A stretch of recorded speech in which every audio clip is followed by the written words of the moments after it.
It's the little things sometimes. Hey there, folks. I am the Mighty Plantain. Thanks for checking out this video. We have a mix pack from Sierra Nevada. This is their Little Things Party Pack. Now, I did a video previously where I did the Hazy Little Thing and the Big Little Thing IPAs, but there are two new ones, Sunny Little Thing and Wild Little Thing. Wild Little Thing came out on its own, so the only real new one to this pack is the Sunny Little Thing. New to this channel, though, are both of those because I haven't reviewed them before. So anyway, a couple of people brought this one to my attention. Will H, I think you're the one you're the one who I remember mentioning it first before anybody else, or maybe you mentioned it after I already had it in my fridge. I can't remember. But a couple of folks said that it would be worth checking out. Going all the way back to the original time that I checked out the Hazy Little Thing, the Double Little Thing. Got to give Dan B props for bringing those to my attention. But anyway, so Hazy Little Thing and Double and Big Little Thing, no surprises there. But the Sunny and the Wild, we got those to look forward to. So what I'm doing here is I'm doing the Sunny first, because it's only at 5% ABV, but it's also lower IBUs. I'm just realizing now that I lined them up based on my anticipation of the IBUs and not the AB, because I don't have numbers for the ABV or the IBUs. All right, so anyway, Sunny Little Thing's coming first, Wild Little Thing's coming next. Then we're doing the Hazy Little Thing and then the Big Little Thing. Now, that whole little bit there where I was thinking to myself out loud and cluing you guys in on it, I just realized that I lined them up from lower ABV to higher ABV because the IBU numbers were not printed on the pack. Now, normally, it's a bad idea to go from low ABV to high ABV. That's alcohol by volume, for those of you who don't know, which is probably nobody watching this video because you guys all know that shit. But in the terms of dealing with IPAs or hobby beers, you want to go from the lower IBUs to the higher IBUs. And that's international bitterness units, because they can wreck your palate. The level of bitterness in a beer will destroy your palate faster than anything. So you don't want to grab something that's got like a big 75 IBUs and then turn around, even though it's a light and golden beer, that 75 IBUs, that bitterness is going to wreck your palate. You could turn around and drink a 15 IBU stout and not get all the subtle flavors of the stout because the bitterness has already come into play. It's a good way to recognize rookies when you're dealing with beer tastings and flights. They can arrange them from light to dark, which is, again, usually a smart move. But when you're dealing with hoppy beers, you want to arrange them from lower IBUs to higher IBUs regardless of the color. Anyway, again, that's probably old hat and old news for most of you folks, but I just had to recognize the fact that I didn't look at the IBUs. I'm just guessing based on the description of the beers that I'm moving from lower IBUs to higher IBUs. At the same time, I'm moving from lower ABV to higher ABV, which is kind of a bad move generally. In terms of riding out your buzz, you want to go from higher ABV to lower ABV because you start out strong and then you tamp it down. Kind of like the whole adage, liquor before beer, you're in the clear, beer before liquor, never sicker. You don't want to escalate your alcohol intake throughout the evening. So anyway, let's get that's all out of the way. Let's get started. We're going with the Sunny Little Thing first. And this is a citrus wheat ale. Oh boy, I really wish the IPAs were this, because that probably would have been a smarter way to go, to actually know what they are versus guessing. But here we are. No, this is not my first set of beers this evening, but it is what it is, folks.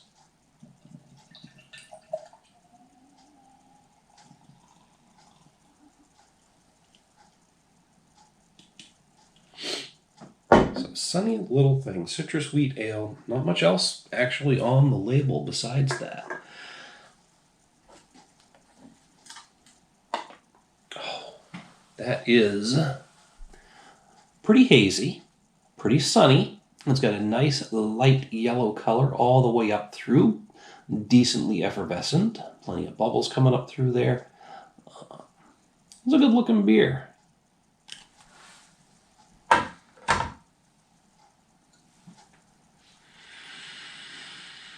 smells sunny. There's a hint of citrus to it. And I'm picking up on some light graininess.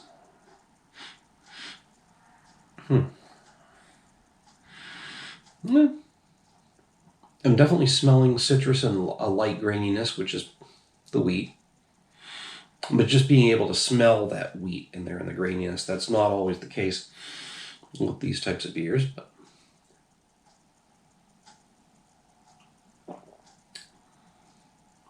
nice, light mouthfeel. I was thinking maybe medium light, but because there is some body to it, but I'd still put it in the light mouthfeel category. I mean, obviously smooth, easy to drink, crisp, clean finish. In between there, though, there's a hint of citrus, a bit of graininess, that same light, weedy graininess. Nothing too crazy, nothing too out there. Maybe a slight hint of hoppy bitterness, but I'm not getting any particular esters. I'm not getting like earthy, floral, citrus, or pine, other than the citrus of the beer itself. So maybe some of that is being presented by the hops that are used in it.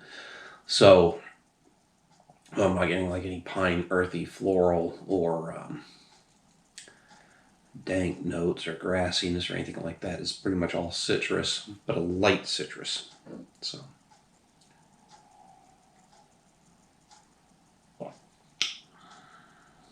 not bad. And in terms of being a sunny little thing, I can definitely see myself sitting out on the back deck drinking a bunch of these in the hot sun. So I'm hitting this one with a 4 out of 5. I'm going to try to say this only once during the video because I'm at the point where I might start repeating myself and go on segues like I did earlier about a couple of things. Pardon. On a scale of 1 to 5, a 2.5 is average. One of the reasons this is getting put into a 4 is because of just the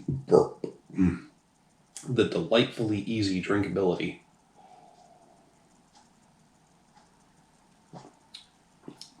Slightly citrusy, weedy flavor. And the fact that, again, I can see myself drinking a bunch of these during the hot, sunny weather and not regretting it. It's awesome. But it's not quite pushing itself into like this unique or different or wow category that would give it a 4.5 or a 5, but a 4. Nice solid 4. I'm going to finish this one up and we are going to grab the wild little thing. Okay, so doing the wild little thing. This is a slightly sour ale with guava, hibiscus, and strawberry. I'm just looking on each of them to see if there's anything else coming out there, but no. Again, 5.5% ABV, so a little bit of a bump up there, but not too bad. God, I'm gonna... Wow. I'm loving the color of this one. Obviously, somehow picking up the strawberry. I don't think hibiscus. That smells good. I can smell the strawberry and a bit of sweetness from here. Yeah, guava I think is like a... I don't know if guava's a reddish fruit or not, but damn. it smells so good. I can smell the strawberry from here, like I said, and just an overall sweetness, but we're going to look at the appearance first. That looks like a nice red ripe strawberry. A little pinkish down where more light's getting through. and a darker red up here where the less light is getting through. Not that this isn't putting tons of light through it, but where the liquid does get a little bit, well, the glass gets a little bit thicker, meaning there's a higher concentration of liquid, less light comes through. But slightly effervescent, not a lot of bubbles coming up through that, but very clear and nice reddish pink color. Definitely smelling strawberry, like I said before. Slight hint of the hibiscus, and I don't know what guava actually smells like. There's a general sweetness to the aroma. Now, a lot of products are combining strawberry and hibiscus, which is different. But I mean, if the two work together, they work together. But here's the thing, they don't always work together. If you hit it with too much hibiscus, then the floral flavor of the hibiscus will overshadow the sweetness and berry flavor of the strawberry, and it goes bad pretty quick in terms of the overall experience. But Sierra Nevada is pretty smart about this stuff. I don't think they'll make that mistake.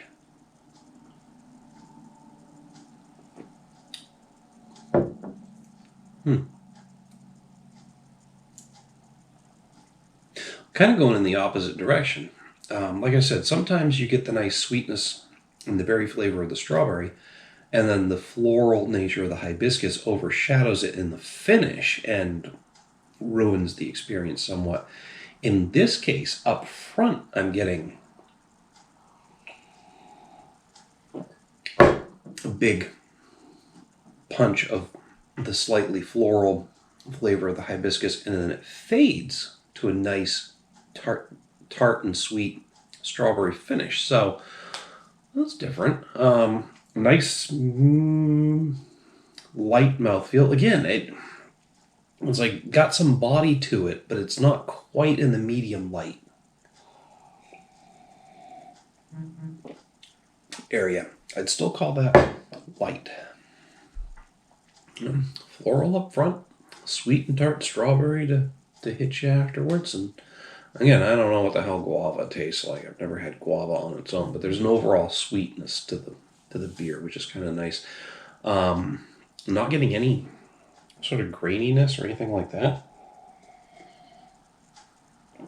Not even picking up on much of a hoppy flavor either. So I'm guessing maybe there might be some floral leaning hops in there to enhance the hibiscus, which is why you're getting that big punch of floral up front. But this is not fucking bad either. Again, another one I can see myself sitting in the hot sun drinking. I got a drop of 4 on this as well. So I'm pretty sure I know how the other two are going to go because I've done them before, like I said, but it could be different.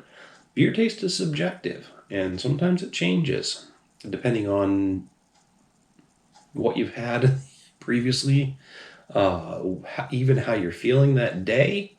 So like I said, I'm pretty sure I know how the other two are going to go, but I could be feeling different and give them a different rating than I had before. Well, that was perfectly fine as far as I'm concerned, because, again, you might not feel the same way about a particular beer on 2 different days.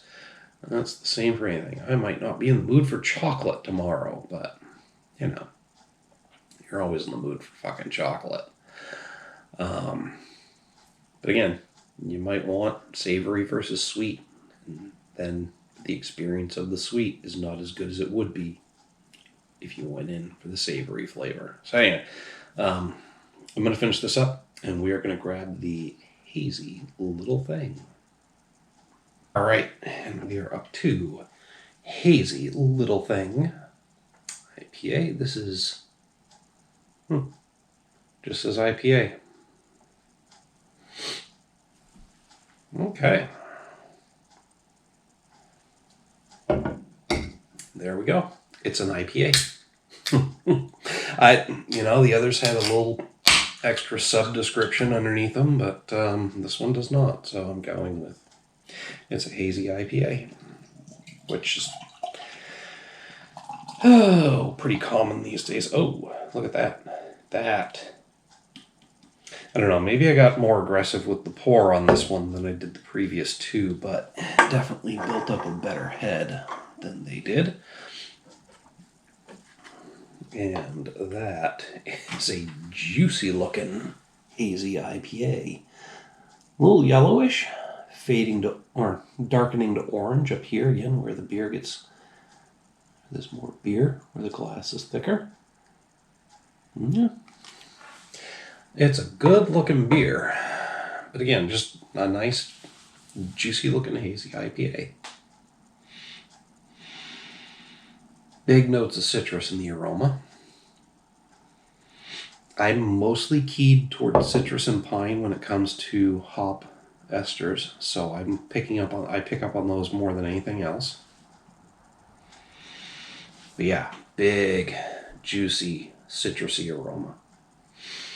Orange, leaning towards orange.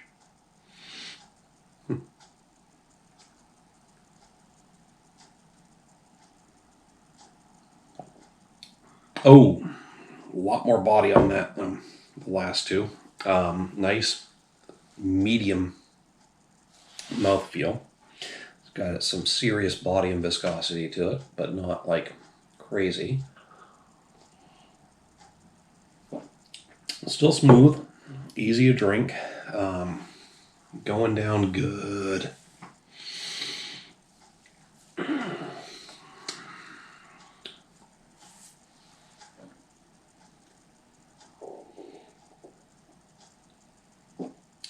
Getting a nice, solid malt backbone.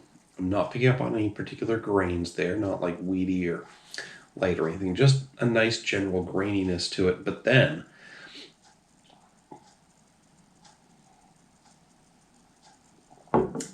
after you swallow and coming up through the finish, I'm getting a slightly metallic yet earthy hop character. But there's also some distinct floral notes in there. And like I said, I'm mostly keyed towards citrus and pine, so anytime I pick up on anything other than citrus and pine, it's got my attention. But I was getting a lot of citrus in the aroma, but some hints of citrus in the flavor. Pardon. Even in the burps, I'm mostly getting that slightly metallic earthiness and some floral notes.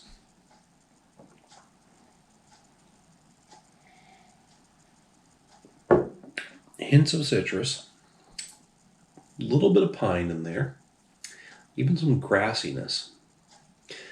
Not getting any dankness, maybe.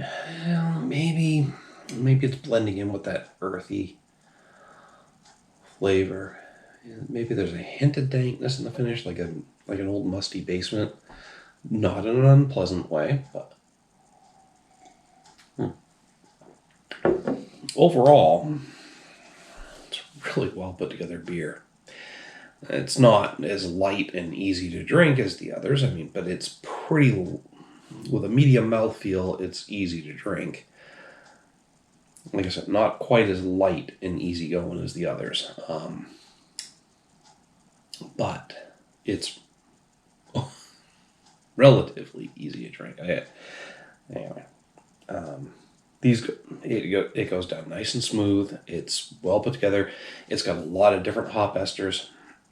And again, it's hitting me with more than what I normally pick up on. Without that citrus and pine being forward, except in the aroma, it's got my attention.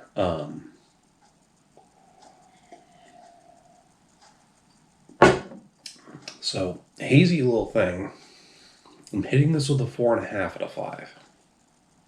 Not quite getting that wow reaction, and it's not quite unique or different enough to distinguish itself from some other nice, solidly put together IPAs that I've had, but it's as close to that as it can get. It's really good. dangerously easy to drink at 6.7% ABV. I mean, that's not like huge, but it's still... I mean, look at how fast half of this beer disappeared, maybe a little more than half. And think about the fact that that's basically I just drank your regular off-the-shelf American lager or Pilsner in terms of alcohol content. And think about having a 6-pack of these, and if they disappear that fast, how easy it is to get drunk off of it. So it's a little bit dangerous. But anyway, 4.5 out of 5 on that one. I'm going to finish it up, and we are going to move on to the big little thing. All right, so here we are, about to do something kind of dumb. Like I said, moving from lower ABV to higher ABV is not a smart move, but Sierra Nevada's big little thing, Imperial IPA at 9% ABV. Brr. Pardon. Yeah, no. Basically says big little thing IPA, Imperial IPA. It does not give me any more description than that. Okay. I don't know what happened there. I do not believe I'm drunk enough that should have happened. But I'm going to show you guys a little trick here. This is why I always tap the top of the can.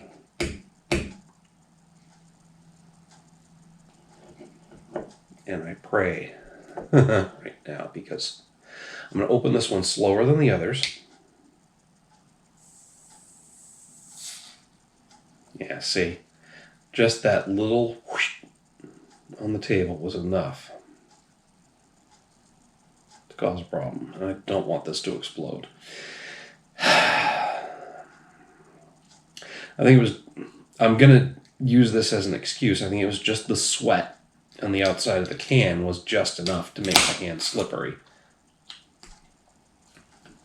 But hey, I am definitely not sober either, so it's a combination of factors there.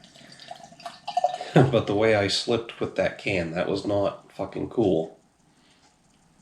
And I didn't think I was at a point where that should have happened. But hey, I could be wrong. Anyway, that got a decent head on it without being too aggressive in the pour. Well, we shook the can up a bit. It's got a nice, slightly yellowish orange color to it that deepens to a much darker orange where the glass gets thicker. So this is also hazy, but it's got a darker color than any of the beers that we've done so far in this pack. It also, again, taking into account that it got dropped and shaken up, more effervescent than the others, but it's also maintaining that head better too. So,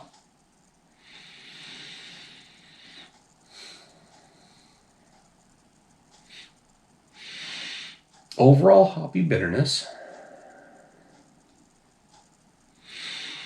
I'm getting pine and citrus in there. Maybe a faint undertone of earthiness, so that's cool.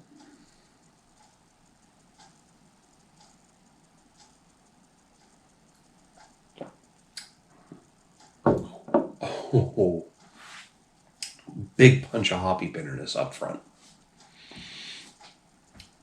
Like just overall hoppy bitterness. No distinct esters coming through. Nice medium mouthfeel. It's almost medium heavy, but I'm going to keep it with the medium.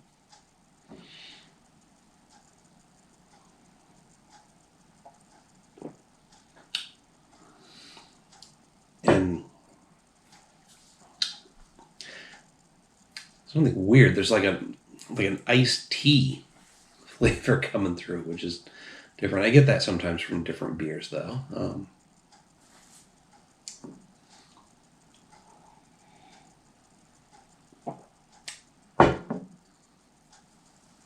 Yeah, just an overall hoppy bitterness. I keep waiting for it to resolve into different esters, and I'm maybe getting some dankness, earthiness, and floral with a hint of grassy, but it's not 100%, and not necessarily in any particular order. It's just like this overall big punch of hops. Obviously, easy to drink. Even the belches, just an overall hoppy bitterness coming back up. Pardon. I mean, you sure as fuck wouldn't know that it's at 9% ABV because it is totally smooth.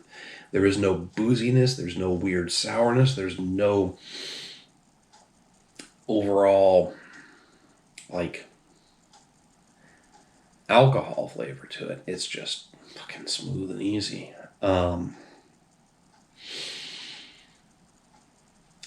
I gotta go with another 4.5 out of 5 on this one.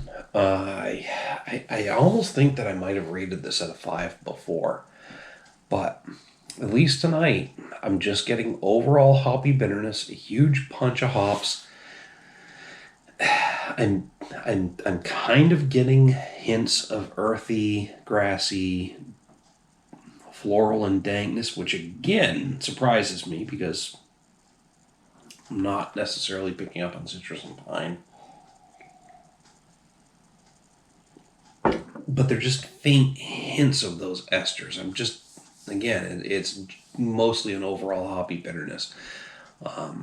So I can't quite put it in that perfect 5 out of 5, perfectly balanced, well-rounded beer or the wow category, but it's as close as it can get. I'm loving it. Again, another 4.5 out of 5. This whole pack, pretty solid, folks. Nothing below a 4. So, fuck. Go pick it up when you have. Check it out. Hit me up down below in the comments or the email link. Love to hear what you have to say about any of these beers individually or the pack in general. But this is definitely a winner. While you're down there, don't forget to like and share the video. Make sure to subscribe to the channel. Once you're subscribed, click on that little bell icon so you get a notification every time I post a new one. Again, probably not the smartest thing to do to go from the lower ABV to the higher. When I post the video, in the description, I will look up and see if the IBUs are available on them. But I'm willing to bet that I went from the lower to higher IBUs. So again, even though the lower to higher ABV is a bad idea, lower to higher IBUs in terms of flavor is a good idea. I'm not gonna go back on that sidetrack there. But anyway, we'll see. We'll see if I'm right about that and if I made the right move. But either way. Till next time, folks. Thanks for tuning in. Pick this fucking pack up. It is amazing. It's good. Delicious. Great. Warm weather beers. But I would drink them in the dead of the winter too. Cheers.